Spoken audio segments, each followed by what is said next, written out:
اہل طریقت ہوتے ہیں تو ہم جو بنیادی چیزیں ان کو بتاتے ہیں تو ان میں سے ایک چیز یہ لازمی بتاتے ہیں کہ رزق پاک نہیں ہوگا تو باطن روشن نہیں ہوگا. یہ بنیادی بات ہے. اگر رزق پاک نہیں ہے تو میرے حضور نے ارشاد فرمایا کہ ایک بندہ سفر کر کے کعبۃ اللہ کے صحن میں پہنچتا ہے اور کعبے کے پردوں کو تھام رہا ہے, وَيَمُدُّ يَدَيْهِ, اور لمبے لمبے ہاتھ کر کے کہتا ہے اے اللہ, لیکن اس کا کھانا حرام ہے, اس کا پینا حرام ہے, اس کا لباس حرام ہے, وہ غزیہ بالحرام, اس کو غذا حرام سے دی گئی ہے. میرے حضور نے فرمایا اس کی کوئی دعا قبول نہیں ہوگی.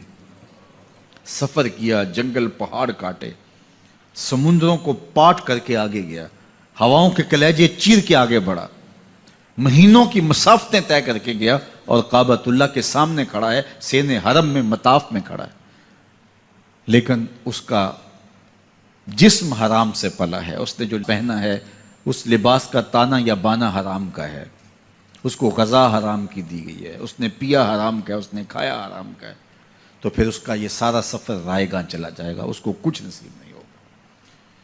تو سب سے پہلی شرط اس عنوان سے عقل حلال ہے.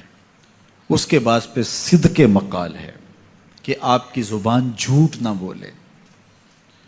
جب کوئی شخص جھوٹ بولتا ہے, روحانیات تو دور کی بات ہے, اللہ کے فرشتے اس سے 1 میل دور ہٹ جاتے ہیں. جب کوئی شخص جھوٹ بولتا ہے تو حدیث پاک میں آتا ہے اس کے منہ سے ایک خاص قسم کی بدبو نکلتی ہے. اس بدبو کو ہم نہیں سونگھ پاتے لیکن فرشتے سونگھ لیتے ہیں, چونکہ فرشتے انتہائی حساس مخلوق ہے اور وہ جھوٹ کی وجہ سے نکلنے والی بدبو کو سونگھتے ہیں. اللہ نے حضرت امام اعظم امام ابو حنیفہ رضی اللہ تعالیٰ عنہ کو یہ بصیرت عطا کی تھی اور یہ باطنی نظر بخشی تھی کہ جب کوئی شخص وضو کرتا تھا تو اس کے وضو کے پانی سے پہچان لیتے تھے کہ یہ کس گناہ کا مجرم ہے.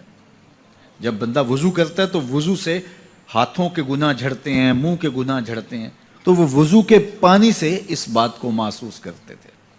اللہ نے ان کو وہ بصیرت عطا کی تھی, لیکن انہوں نے اللہ کی بارگاہ میں عرض کی مالک مجھ سے یہ چیز چھین لے, یہ چیز مجھے نہیں چاہیے. لوگوں کے بارے میں جو ہے وہ ایسا گمان پھر پیدا ہوتا ہے.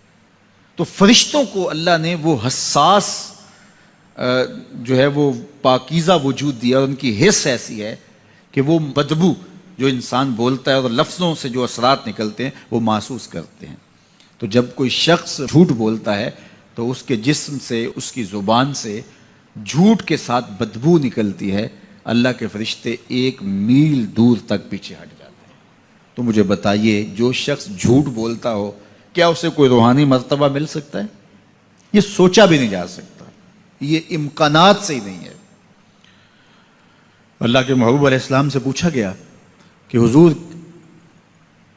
کوئی مسلمان کوئی مومن کیا بزدل ہو سکتا ہے؟ فرمایا نہیں, وہ بہادر ہوتا ہے, لیکن ہو سکتا ہے کبھی اس سے بزدلی بھی سرزد ہو جائے. انسانی کمزوری ہے, کبھی انسان بہت طاقت میں ہوتا ہے, کبھی انسان کمزور بھی پڑ جاتا ہے. فرمایا ہو سکتا ہے کبھی اس سے ہو بھی جائے. پھر پوچھا کہ بخل کر سکتا ہے؟ فرمایا نہیں, مومن سخی ہوتا ہے لیکن ہو سکتا ہے کبھی اس سے بخل بھی ہو جائے. کبھی کبھی دولت اسے اچھی بھی لگنے لگ جاتی ہے, جس طرح فرمایا گیا کہ اولاد مبخلتن مجبنتن, یہ جو اولاد ہوتی ہے یہ بندے کو بخیل بھی بنا دیتی ہے اور بزدل بھی بنا دیتی ہے. جب اولاد نہیں ہوتی تو بندہ سخی بھی ہوتا ہے اور بندہ جو ہے وہ مشکل حالات میں بھی کود جاتا ہے, لیکن جب اولاد ہوتی ہے تو پھر مشکل حالات میں کودنے سے پہلے سوچتا ہے میرے بچے ہیں یتیم ہو جائیں گے. اس کو یہ خیال آتا ہے, پہلے ایسے مال لٹاتا ہے لیکن اولاد ہو جائے تو پھر وہ اولاد کا سوچتا ہے کہ ان کے لیے کچھ میں جمع کر لوں. تو اولاد فرمایا میرے حضور نے کہ مبخلہ و مجبنہ, یہ بخیل بھی کر دیتی ہے اور یہ کمزور اور بزدل بھی بنا دیتی ہے. تو مومن ہوتا بہادر ہے لیکن ہو سکتا ہے کبھی اس سے بزدلی بھی ہو جائے. مومن سخی ہوتا ہے لیکن کبھی ہو سکتا ہے اس سے بخل بھی ہو جائے. لیکن تیسرا سوال حضور سے پوچھا گیا کہ مومن جھوٹا ہو سکتا ہے؟ تو اس پہ 2 ٹوک کہا, نہیں جھوٹا نہیں ہو سکتا. یہ نہیں ہو سکتا کہ مومن ہو اور جھوٹا ہو, وہ سچ بولنے والا ہوگا. تو عقل حلال اور صدق مقال.